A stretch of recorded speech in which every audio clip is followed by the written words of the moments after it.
Coming up, an accused cop killer goes to trial. Taxpayers could be on the hook for pension payments. The Cubs shine during the All-Star game. Plus, birth control for rats in Chicago? Morgan Freeman chats with Jake. And a comic strip comes to life. This is your Fox 32 Week in Review. Prosecutors say that Andres Vasquez Lasso was living the American dream, an immigrant working as a Chicago police officer who was gunned down while responding to a domestic call. Now, 21-year-old Stephen Montano is standing trial for that murder, which happened on March 1st of 2023 when Montano was 18. Officer Vasquez Lasso and his partner responded to a call from Montano's girlfriend that he was chasing her with a gun.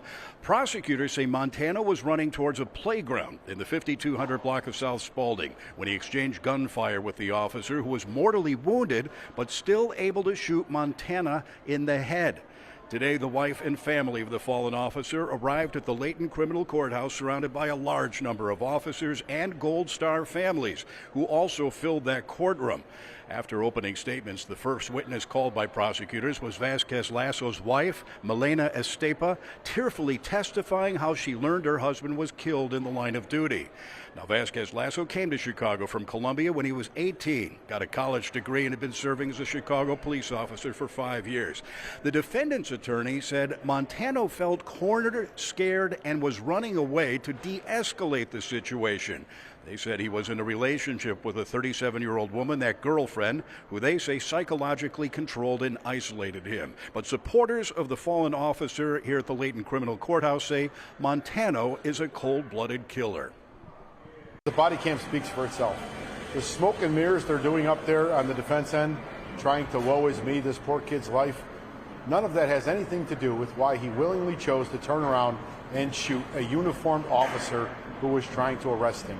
Every time I come to the courtroom, it just opens up wounds. But sometimes I get emotional, but I don't want to get too emotional in the families because I'm supposed to be strong for them, So I just want to be, some kind of support. Now, one of his attorneys says Montano is expected to testify on his own behalf during this trial, that trial continuing at this hour. Chicago taxpayers might be on the hook for billions in new costs thanks to a bill that quietly passed in Springfield. The bill would sweeten the pot for police and firefighter pensions, but it comes at a cost. Political reporter Paris Schutz has more. Yeah, Dawn, the governor has to decide what he wants to do on this. File this under bills that passed when nobody was looking. Basically offers some pension sweeteners to the police and fire employees that are considered Tier 2. So let me give you a backstory. About 10 years ago, in response to the pension crisis, the General Assembly passed this bill creating Tier 2, which meant that some of the younger employees would receive slightly reduced benefits than their elder peers. But a bill sponsored by Chicago State Senator Robert Martwick aims to raise some of those pension levels for Chicago police and fire. And according to Civic Federation President Joe Ferguson, it's going to cost taxpayers big, as much as $7 billion over the next 30 years. And that includes $60 million this coming year alone. And by 2055, that payout could be $750 million a year. That is a cost that could push the city over the cliff. Adding to the city's burden at literally the worst possible time. It was introduced formally with language the last week of the session in Springfield. There was a quick hearing called on it in which the city CFO, Jill Jaworski, testified with some initial numbers that they were crunching at the time. And then that was it. So this one went by really quick. Ferguson says it amounts to a giveaway to public employee unions that have the ears of many politicians. Now consider this. Those pension funds are around 20% funded right now, dangerously low, meaning they have the funds to cover about 20% of all those retirees. All this comes as the city of Chicago is already projecting a deficit of more than $1 billion and some jaw-dropping cuts to programs like Medicaid and the SNAP program that could cost the state another $1 billion. Don't forget, Mayor Johnson wants $1 billion more from the state for CPS. Long and short of it is, this money doesn't grow on trees, and the fiscal tsunami is about to engulf taxpayers. Now, as we mentioned, the bill is awaiting Governor J.B. Pritzker's signature to become law. A spokesperson today told me that it is, quote, still under review. And neither Senator Martwick or representatives from the AFL-CIO returned messages seeking comment today. Hi, Sylvia. Hey, remember the Nike commercial back in 1999 when they said, hey, chicks dig the long ball? Well, everyone does these days. So Major League Baseball had another home run derby to decide the winner of the All-Star game last night, but none of Chicago's All-Stars played a part in the finish. They did, though, have their moments before the ending. Cubs right fielder Kyle Tucker made his first career All-Star start, playing next to his teammate and fellow outfielder Pete Crow Armstrong, who was making his first career All-Star appearance. Top of the second, how about Tucker? Playing left for the first time in years, makes a beautiful sliding catch, robbing the big dumper. Home run derby champ Cal Raleigh of extra bases. Clayton Kershaw loved it. Tucker went 0 for 2, by the way, with a strikeout. But PCA in his first at-bat came through. We've seen plenty of this, right? And rips a double to right. After the inning, he was mic'd up. Take a listen. Jacob Wilson to the plate, and he goes after the first pitch. I got it. Oh, shoot, you're right there. Come on, doesn't the center fielder get to take charge? My Lord, I can't hear anything outside. I can't hear you. I peeked, though. I peeked well. I was calling for it. I was like, I don't know. I peeked. I had a feeling. I love the crosstalk. American Leaguers trailed 6-4 in the 8th when White Sox rookie Shane Smith came in. And what did he do? He hit Diamondback slugger Eugenio Suarez in the hand with his fourth pitch. Suarez rumored to be part of trade packages at the deadline, including one to the Cubs. Smith was pulled by legendary Yankees manager Joe Torre after one out. American Leaguers came back in the 9th to tie the game. No extra innings in the All-Star game. Instead, a swing-off, first in All-Star history. 3 batters per team, 3 swings each. Most home runs wins it. National League down 3-1 until that guy. Former Cub Kyle Schwarber launches not 1, not 2, 3 Schwar bombs. Perfect guy for this event. National League wins it in the swing-off, and Schwarber, who didn't get a hit in the actual game, was named the most valuable player. The National League's win was just their second in the last 12 meetings, but this All-Star game will be remembered for its hockey shootout right at the end, giving us an ending like none of the previous 95 Midsummer Classics. I loved watching it, Terrence. Changes indeed following the death, as you just mentioned, of 15-year-old Marjay Dotson, allegedly at the hands of a former lifeguard here at Douglas Park, will now have permanent security. In addition, expanded safety training and policy awareness. Now, the Park District internal investigation, quote, identified gaps in employment, oversight, communication, and documentation. The report says Charles Leto, a former lifeguard charged in this case, passed all required background checks, but also was involved in several verbal altercations with staff and patrons. Those incidents, according to their investigation, that were not formally documented in his personnel file. Leto allegedly killed Dotson and shot a 14-year-old on June 26, right here at Douglas Park. Leto was an off-duty lifeguard here at the time. He resigned after the shooting. The victims were both unarmed. Prosecutors saying they did not threaten Leto. New reforms at the park also include stronger oversight and disciplinary tracking, community-led safety planning, improved cultural competency, and employee support. We need security over here because a lot of stuff happens. Besides the incident, other things can happen. Kids fight, anything. So security is needed over here. Do you think that these are important resources in this community? We need this over here because outside of this, what other pool? It's blocks away, or the beach is all the way downtown. Now, the report also indicates that Leto did not express any type of safety concerns leading up to the shooting. The 55-year-old remains in custody, now charged with first-degree murder, attempted murder, aggravated battery, and aggravated discharge of a firearm. We've gone through one heat wave already and experienced at least 17 days in a row of above-average temperatures. Things are not expected to cool down anytime soon. Yeah, Emily Wall spoke with some experts who say there's a good chance the trend will continue throughout the summer. Here's the latest from our chief meteorologist. Comparing last year to this year, it's looking like we're going to be quite a bit warmer than that same period. Mike Bardot is the warning coordination meteorologist for the National Weather Service. He and his team monitor the Chicago area. According to the Climate Prediction Center, the Chicago area has about a 60% chance for above normal temperatures through the summer. Obviously, we're very concerned and we want to prevent as much heat-related illness and impact as possible. Dr. Alex Sloboda is the medical director for emergency preparedness with Chicago's Department of Public Health. He and his researchers are not only keeping a watchful eye on the weather, but also on how many people wind up in the ER because of it. It looks like there's about roughly around 114 ER visits throughout the city of Chicago during that period, which is more than we would expect and more than we saw in heat waves last year. He's referring to the first heat wave of the summer to hit the city back in mid-June. About 20% of those were admitted to the hospitals, so a bit more severe illness that needed further medical care.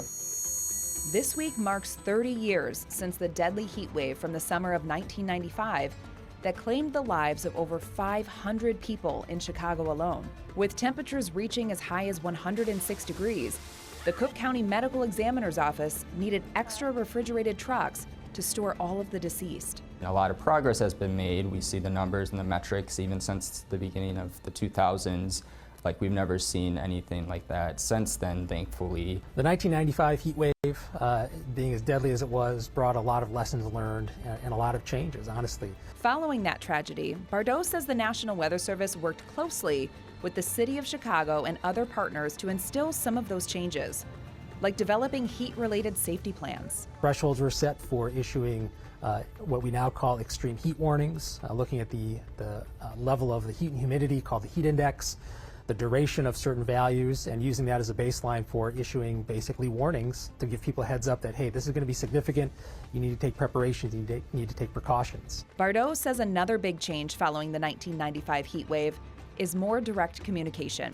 He showed us the actual bat phone they have in their office that calls Chicago's Office of Emergency Management if you pick it up. We think about things that have in general changed, communications means, access to information, social media, efforts dedicated to public outreach and encouraging folks to be weather aware, especially when it comes to heat, along with other topics like severe weather. Those have really just ramped up since that time and have continued. We operate very differently now as a weather service too. Despite all that, the heat is still a big health concern. Heat is actually the #1 weather-related killer in the United States on a year-to-year basis, and sometimes it kills more folks than a lot of other weather hazards such as tornadoes and floods and lightning combined.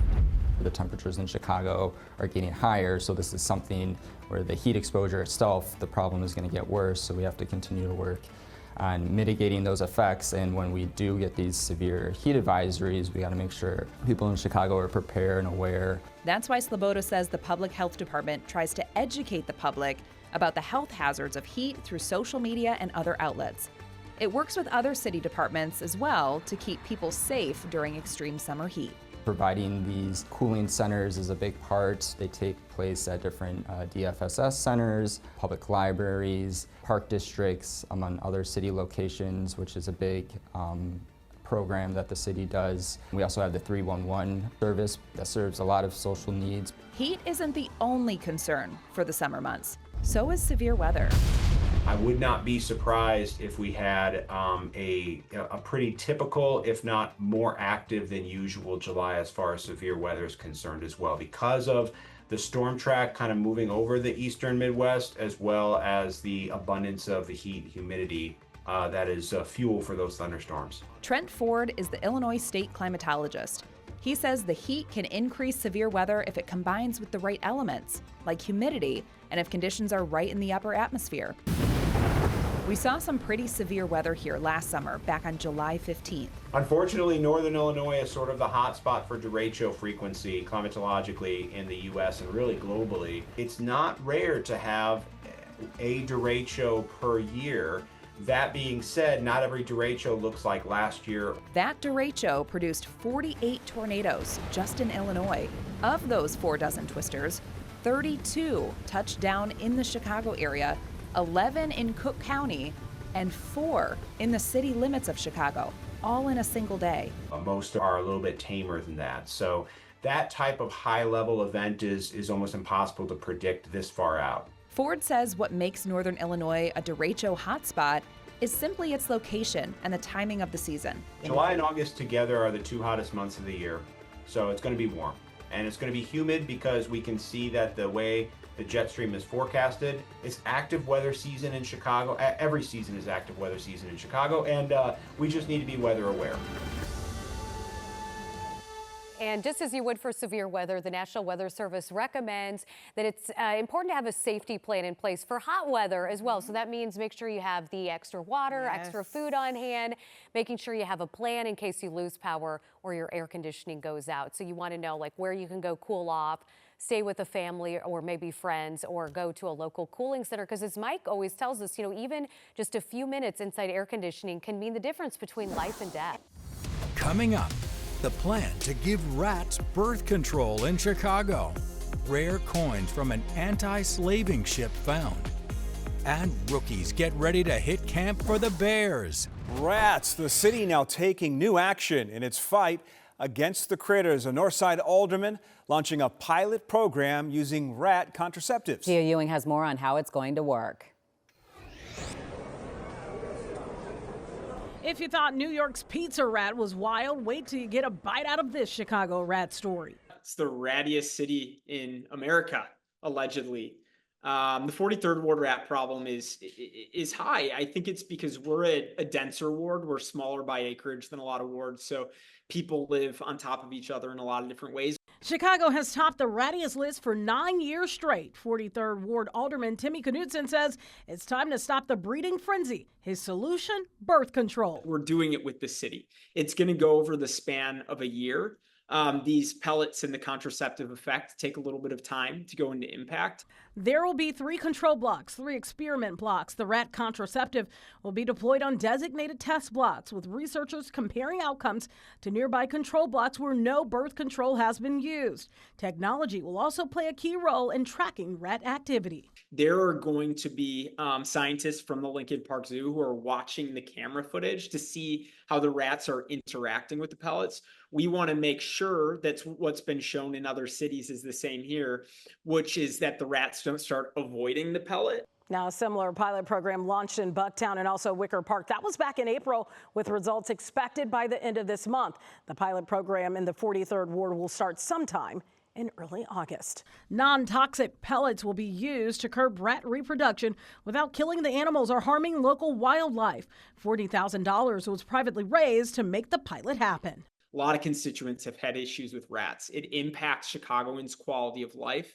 So my hope here is that the data does prove that rat contraceptive is a more impacting way to reduce our rat population. Tia Ewing, Fox 32, Chicago. A shipwreck mystery nearly 2 centuries old has now been solved by the folks here at Harlenberg Coins in the Loop, who will now be sending the booty back to the U.S. Navy. This is a Mexican 8 reales. This is an 1830 U.S. half dollar. Russ Vega shows us the 5 old coins that recently came into his shop, part of a larger cache of material from an estate controlled by the Cook County Public Guardian's Office. They have a tag on them that says they're from the USS Yorktown. So, being who I am, I do a little bit of Googling and actually find out that these were looted from the ship. The first USS Yorktown was a Navy sloop of war commissioned in 1839 that looks similar to this.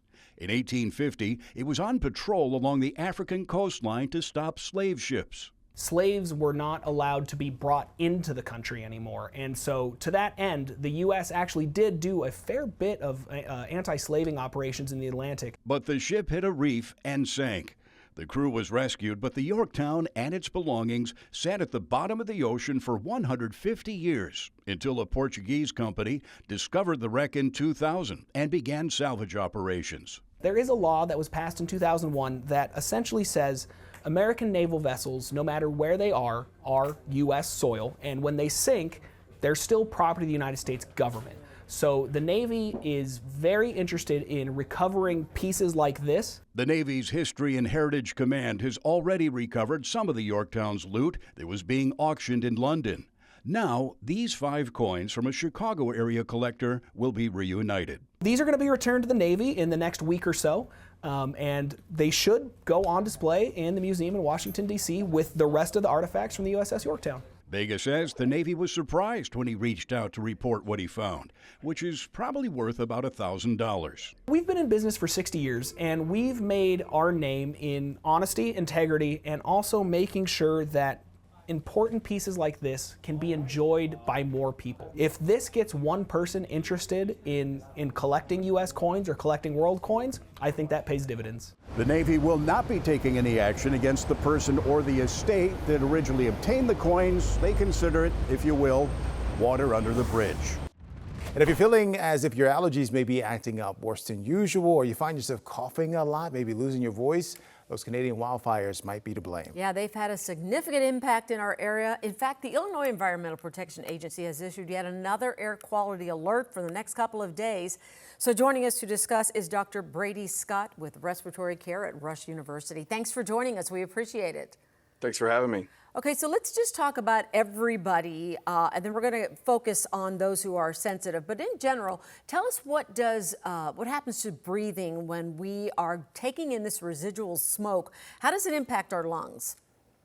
Sure. So even with everybody, no matter if you have lung disease or not, I think the poor air quality can create some inflammation that will cause coughing, maybe the feeling of shortness of breath, and those things. But as you alluded to, the issue really I get concerned about is even though it's for those folks with diseases like asthma and COPD and heart disease, how it can impact their breathing. So in reality, everybody needs to watch it, but it's particularly that group. Yeah, let's talk more about that group, the people who are sensitive and have underlying respiratory conditions. Really get into how bad this can be for them and what they should be doing right now to take care of themselves. So my advice to folks are, we turn on news shows like yours and we look for the weather because we want to know if we need an umbrella, or we listen for traffic because we need to know what route to take. I think if somebody who has, cardiovascular disease or respiratory disease, they should go to websites like airnow.gov to look at the air quality index every day to kind of plan their day out. I think that the information that you can get from that will help you understand if you should stay inside most of the day, perhaps even exercise inside, or if it's a good day to go outside and do those things. And so that website gives a ton of information. So when we think about air quality alert, obviously if you are in that sensitive area, that is the day you want to definitely stay inside and not exercise like you were just referring to. But I'm wondering, are there any medications that people can take that are over the counter to relieve the symptoms that they may not normally have because of these wildfire smoke in our area? Nothing particularly stands out for me. I would say to try to reduce exposure. So again, for those individuals who don't have some of those conditions, I think the idea is to understand whether, listen to your body, and if the exposures are bothering you, either try to reduce exposure by going in your home or your place of work, closing the doors and closing the windows. Or if you have to be outside, consider wearing a mask like an N95. Some people have recommended those to reduce the exposure. Nothing over the counter stands out to me. Certainly for those individuals, again, with diseases like asthma or emphysema, those things, they need to make sure they have those medications with them, make sure that they're not expired. All right, y'all heard it from the doctor there. Yep. Use your PTO if you have problems and you owe no answers to anyone. Just say, I'm not coming in. Dr. Scott, thanks for joining us. Thanks for having me. Between January and June of this year, 19% of the water levels taken from homes here showed elevated levels of lead, according to what's acceptable by the EPA, which is 15 parts per billion. Now, this comes after ramped up routine lead testing across the area, which now takes place twice a year. Instead of collecting 50 samples every 3 years, the city of Aurora and others are taking 100 samples every 6 months.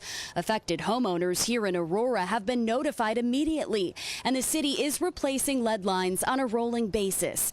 As the acting director of Public Works, Jason Bauer, explains, the majority of homes that have seen higher lead levels are older. Plus, samples are now pulled from deeper parts of the water service lines, which he says is where more lead particles are present. We're no longer testing that first liter right at the faucet. We're actually testing water that's been sitting in that lead service line out in the front yard. We have a lot of great information on our website that'll tell people, hey, check the inventory. If it says that you've got a lead service line, maybe instead of making your pot of coffee or making your smoothie first thing, run your water for a while, do a load of laundry, take your shower first, because that's going to flush the stuff that's been sitting in that lead service line, and you're going to get fresh water from the water main itself. Since 2018, Aurora has replaced about 2,500 lead service lines. They have 16,000 more to go. It's time for training camp, Scott. Yeah, Bears report tomorrow, actually Saturday.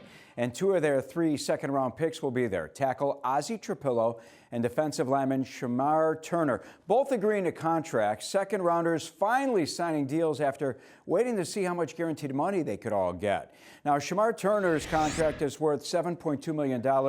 He'll learn from a veteran like Grady Jarrett on that line and get plenty of snaps. Ozzie Trapillo, he'll get $7.7 million. Hey, Ozzie needs to be on the football field and get reps at left tackle with Braxton Jones' questionable return from ankle surgery. Luther Burden remains unsigned, but Saturday, 10 o'clock on Meet the Rookies here on Fox, you'll learn how laser-focused Burden is to succeed in the NFL.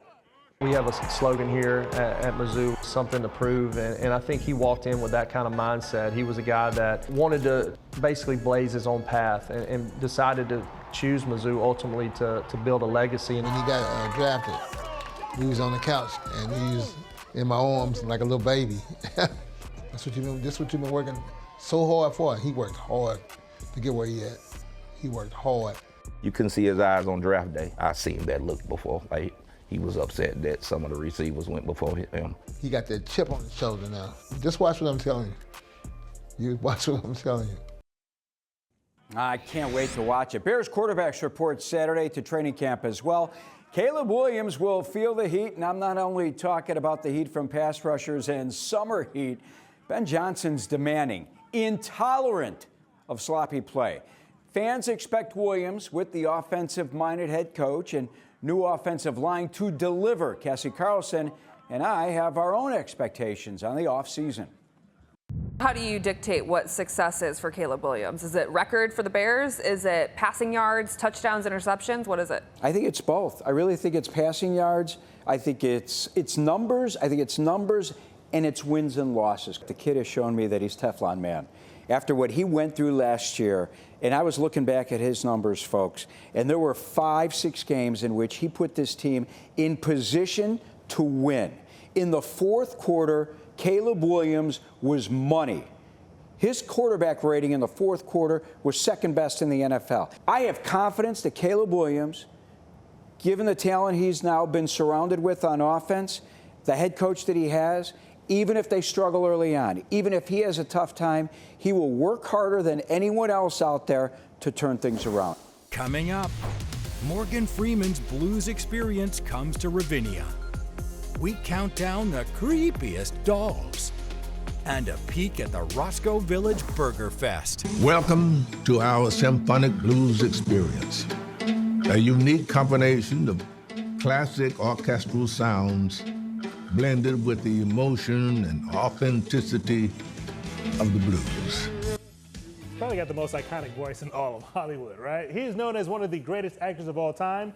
Now, Oscar-winning legend Morgan Freeman is bringing some blues here to Chicago. Jake was the only person here in Chicago to get a chance to speak with him. You know, it's such a cliche, but it really is one of those, like, want to read the phone book? I'll sit here and just listen. Like him and what? Probably James Earl Jones are the two voices you could just kick back and listen to. Always an honor to speak with Mr. Freeman. And before he was the acting icon that we have loved for decades, he was a young man growing up in Mississippi, the home of the blues. And he now actually owns a blues club in Clarksdale, Mississippi. And he's taken the vibes and the sounds of his club and bringing it to Ravinia on August 1st for the Morgan Freeman Symphonic Blues Experience. Freeman's soothing voice will narrate a soul-stirring night of blues courtesy of the Chicago Symphony Orchestra. And while you're going to be at Ravinia, you might feel like you're in the Mississippi Delta. But Freeman told me that as a young man growing up in Mississippi, it wasn't really the blues that initially had an impact on him. It was actually rock and roll. I've always felt like music is the coolest history lesson that we have, because you follow any genre of music back far enough and you're going to learn the history of a time, of a place, of a culture. Obviously, you spent part of your youth in Mississippi. I'd love to know, what did the blues teach you about your own childhood and where you were from, and maybe even a little bit who you were? It didn't teach me anything, to tell you the truth, babe. I was in and out of Mississippi until I was 11 years old. And then from 11 to 18, let's say, I was in Greenwood, Mississippi, growing up. As my formative years, I say. But now we're into rock and roll, you know. So I can't claim any cognizance prior to that. It was like a blues aficionado. No. Is it fair to say, though, that a lot of those rock and rollers, you know, whether it's the Beatles or the Stones, they learned lessons from the blues in a way? Absolutely, yeah. Some of them would go back and learn a guitar lick, you know, stuff like that. But it wasn't me. By the time I got into trying to sing, I was singing folk songs. I, you know, picked up a guitar and learned to play it in a day or so. And so my thing then, and it was just for a short while, it was just something. I was never a quote unquote musician. Though I, like most people, I love music, you know, but it didn't matter. It doesn't matter to me what kind of music. I'd love to know, do you have a favorite movie score from your own career, one that really affected you the first time you heard it? Only Driving Miss Daisy that Hans Zimmer did. He did so much of the work that I did, but I met him finally. Anyway, he's from Austria, and I went to Austria to host a concert that he had. So Driving Miss Daisy had that you know, sticks with you. I never thought I would have Morgan Freeman singing the Driving Miss Daisy theme to me, but here we are. Cool. Morgan Freeman's Symphonic Blues Experience will be at Ravinia on Friday, August 1st. Tickets start at just $15. What a show! Hear that voice, yeah. Yeah, and I actually would love to. I didn't realize how close Clarksdale was to Memphis, because I was telling you guys, whenever I drive home to Texas, a lot of times I'll stop in Memphis overnight, and he was telling me that it's just like an hour. Right. So I was thinking, next time I go to Memphis, maybe I just keep going a little further south. Bring Daenerys to Clarksdale, hit up his club. It's supposed to be great. Yeah, hang out with Morgan Freeman. I know him. Yeah. Anthony, it's time. It is time. For top 5. Oh my gosh, this is a serious one too. I know. Not even close to Halloween. So we told you the story earlier about the man who was touring with the supposedly haunted Annabelle doll who mysteriously died.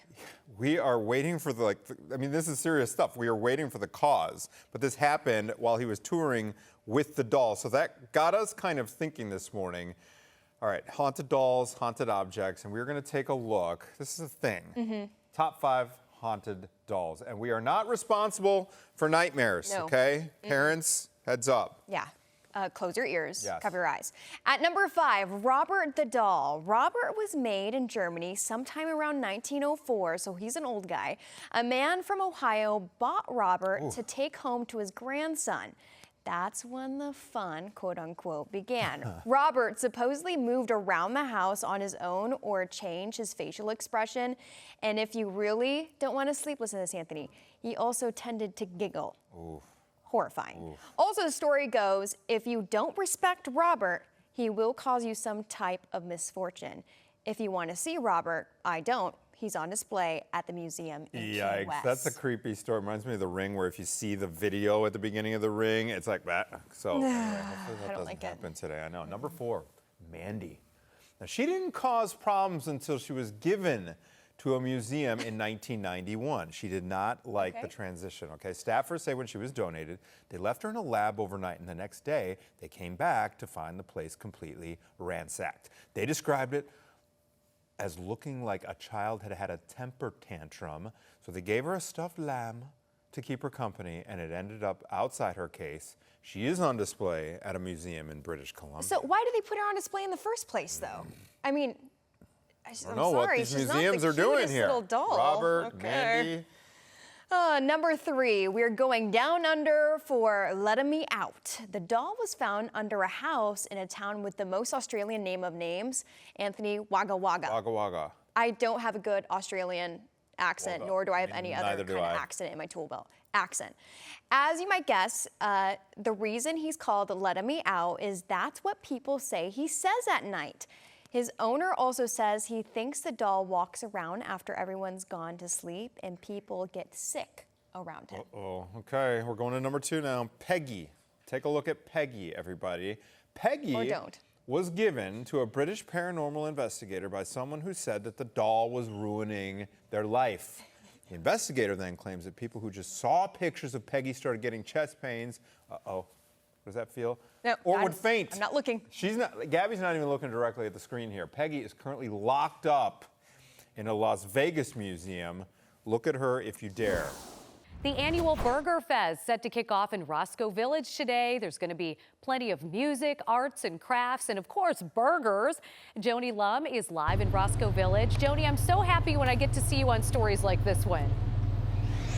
Oh, I'm happy too about that too. It's Chicago's favorite festival, Burger Fest in Rosco Village, and we are at one of the contenders for favorites, a regular place, Chicago place. We are a reclaimed bar and restaurant. Here is head chef right here, Craig Bell. He is assembling one of the favorite burgers of this entire Burger Fest. You love participating in Rosco Village Burger Fest. We do, and not just me, but my whole team. We're here on the north side. It's a neighborhood event for our whole community, and so we love supporting the community and everybody here, so it's great. Great neighborhood place that people get to discover when they come to Rosco Village. I know you don't do just burgers, but you do a pretty good one. Yeah, we do. So I'm from the South, grew up doing barbecue, competitive barbecue chef, and when we opened our spot here, we were doing a lot of barbecue and everything else, but then we would throw on a burger every now and again. Then we created our lamb burger. Wow. That became a staple on our menu. And then after the lamb burger, everybody's like, can you do a regular burger as well? And so we're doing a regular burger as well. And so this is our reclaimed burger, which is like our all-American burger, our little take on it. We absolutely love it. So we're going to just assemble it up here. Sure. The reclaimed burger, your signature burger. I see that you have it in a skillet, so all that flavor's right there. You putting on a special sauce? Special sauce. That's our reclaimed sauce. It's a mustard aioli. Sounds good. So nice little tang to it and everything else. We got some of our house pickles here. Oh, yum. So drop some of those on. Don't be stingy with the pickles. No, can't be stingy with the pickles at all, right? Okay. We'll put our little grilled onion here, just get a little bit of warmth to that. And whoa, here we go. So here at the restaurant, we skillet our burgers, and then we toss them under the broiler so you get that nice caramelization around it. It's so beautiful. Everybody, people talk about like a smash burger, but this is this right here is a half-pound Black Angus patty. So it's got a lot of flavor to it. That's why people love it. Now this is one of the burgers that you're going to feature at Burger Fest. This is one of the burgers, yes ma'am. Yeah. And others? What, do you have other food there? So we've got, well, I'm going to throw some bacon on here for you. Please do. Because it's morning time and everybody needs bacon, right? So we have a bacon cheeseburger. We have a double bacon cheeseburger. We've got our lamb burger. We've got sliders. So a lot of different variety going on there. There's a friendly competition there among the 13 restaurants that are participating. Yeah, I mean, it's not really, I don't look at it as a competition, but we're out there trying to figure out who's got the best burger or the best burger this weekend, who's got the longest line. Sometimes you look at the people with the long line and you go, are they super slow, or are they just really good burger? So then I have to run over and go taste their burger. And I'm like, okay, that's a good burger. See, that sounds fun. It is fun. It is fun. And I know you're really into music. Here at Reclaim, you have live music, and over at Burger Fest, there's great music there too. Yes, there is. Yeah, and so for us, we're a live music spot, but we also have a collection of about 3,000 albums that we play on a vintage stereo system.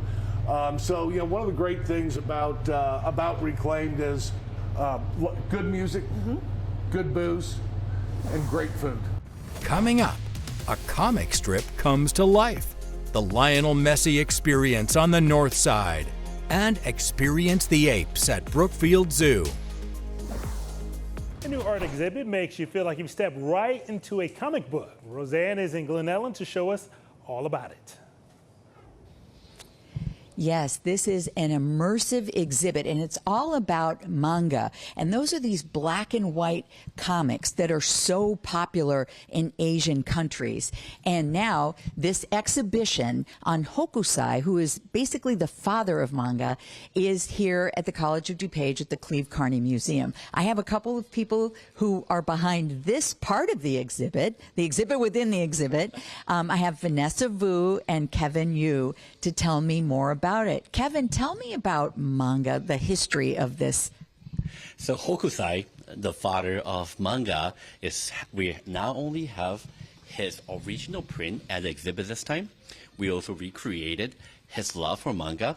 He created the term manga by using his imagination, not only in everyday objects, but also a lot of kaijus or Japanese monsters. And the way this exhibit has come together. Tell us about it, Vanessa, because you're the designer part of this relationship. Tell us a little bit about how you came up with all of this. Have you ever dreamed of having your own time machine that you can transport yourself in any time period? This is what I dreamt of.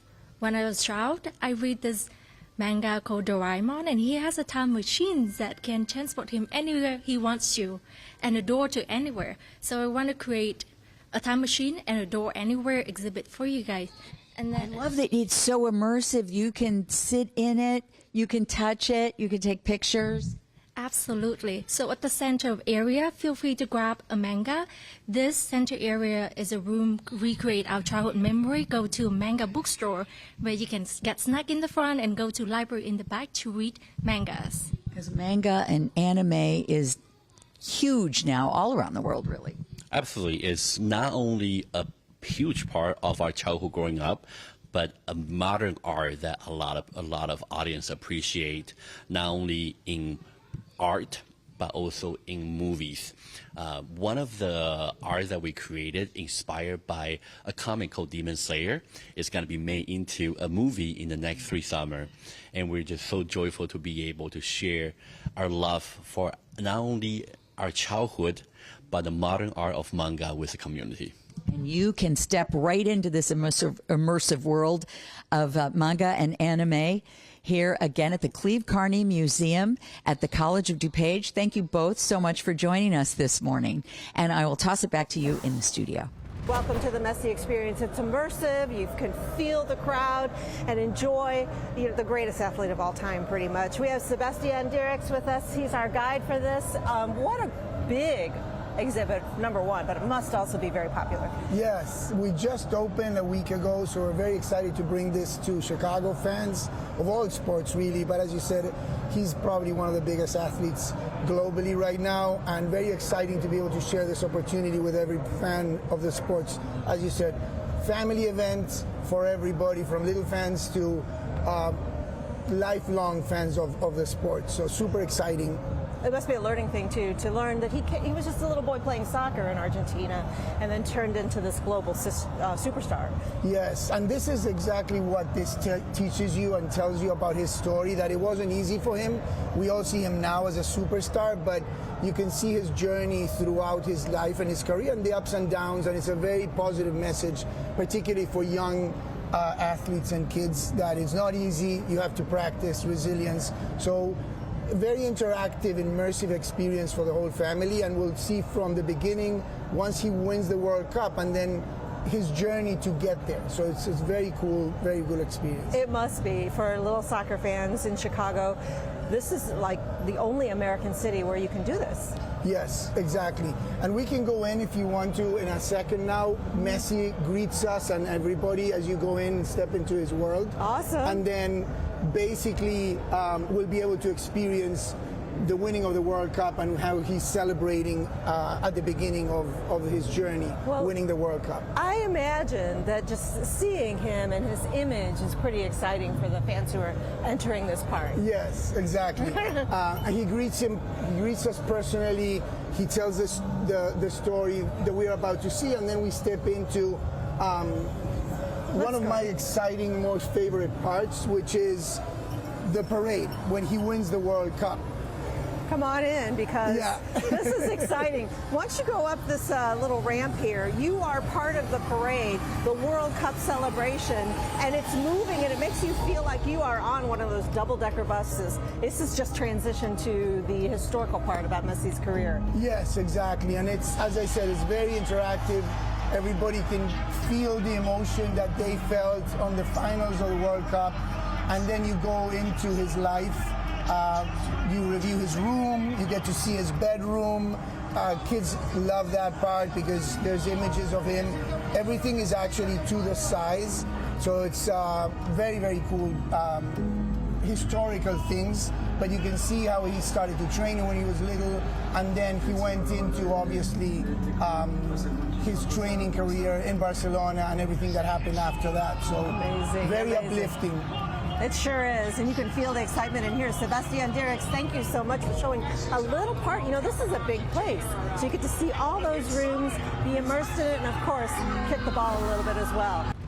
Everybody is going bananas for the new tropical forest display here at Brookfield Zoo, Chicago, and it's home to some really incredible animals. I've got the president and CEO, Brookfield Zoo, Chicago, Dr. Mike. Today we're talking about western lowland gorillas. Yeah, we are so excited to welcome everybody to Brampton Tropical Forest. So our grand opening last week, it's been such a success. We're so excited to have our animals out into these new incredible spaces. So we've got our bachelor troop of gorillas behind us. We've got our family troop of gorillas over on the other side. Just some magnificent spaces for these animals. Tell me a little bit more about them. Where do they live in the wild? Yeah, so they're African animals. We have western lowland gorillas, so in the low-lying forests of Africa, Central Africa. Very endangered in the wild. The typical problems that we see in terms of habitat loss, forest destruction, illegal poaching, all of those threats, but really just gentle giants. People think of gorillas and you get this kind of King Kong mindset, but they're really just incredibly peaceful and graceful animals. And they are able to explore a whole new environment here at Brookfield Zoo. Yeah, so such a change from Tropic World. And the opportunity to be in these outdoor spaces. We've also got automated feeders that spit food items out at different times of the day to keep them active. We really want them behaving like they would in the wild, where they spend a lot of their time foraging and searching for food throughout the environment, and then just the opportunity to relax under the shade of a tree with the sun on your face and the wind blowing through your hair. It's just such a magical change for these animals. Tell me how they have reacted to seeing all the visitors here at the zoo. So, you know, this is a big change for them as well. So we've never had this glass viewing that lets our guests get up close to the animals, but the animals had also never seen glass before. So we were really not sure how quickly they were going to adjust to that, but they've done so well. Really, right after being let into the new spaces, they were already trying to kind of pull back the paper we had on the glass and see what was on the other side. And as our guests have come into the space in the outdoor habitats over the last week, I think they're getting as much entertainment of watching some of the guests as the guests are about being able to be up close and see them face to face. And then the winter time, they'll go inside during the winters? Yeah, so we've got a brand new gorilla conservation center as well that was part of this project. So that's an indoor day room space for them in the coldest parts of the year. It's new bedroom spaces for all of them from a care standpoint. Really allows us to provide just the absolute best and state-of-the-art care for these incredible animals. Well, come see these amazing animals out here at Brookfield Zoo, Chicago. You're going to be on the stage at Ravinia this Thursday. It's one of the best musical venues in the country, let alone just here in Chicago. What can your fans expect to see out there? Well, I have my band with me, first of all, and we'll be playing songs from the new album, Blues in My DNA. And we bring in energy. And I tell the audience, bring the energy. What you give us, we're going to give it back to you 3 times. You're about to give us something here on Good Day Chicago as well. That's right. I'll let you take it away. All right.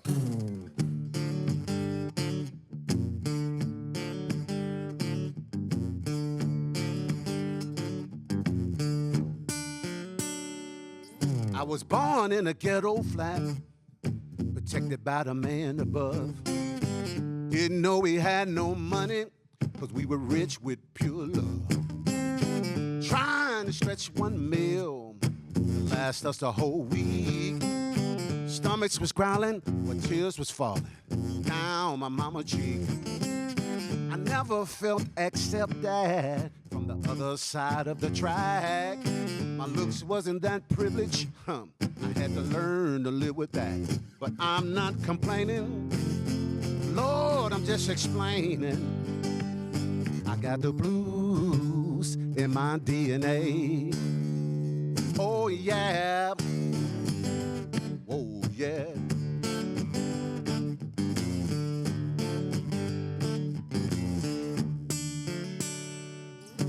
Trouble, trouble, trouble, living life with despair.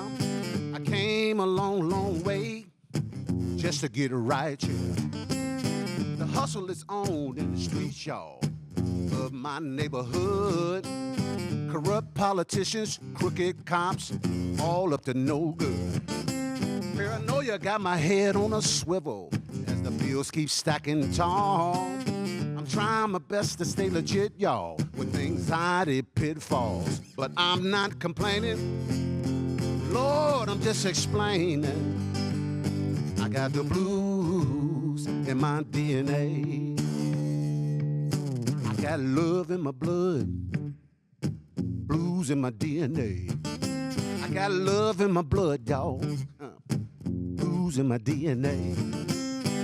Love in my blood, blues in my DNA. This has been your Fox 32 Week in Review. See you next week.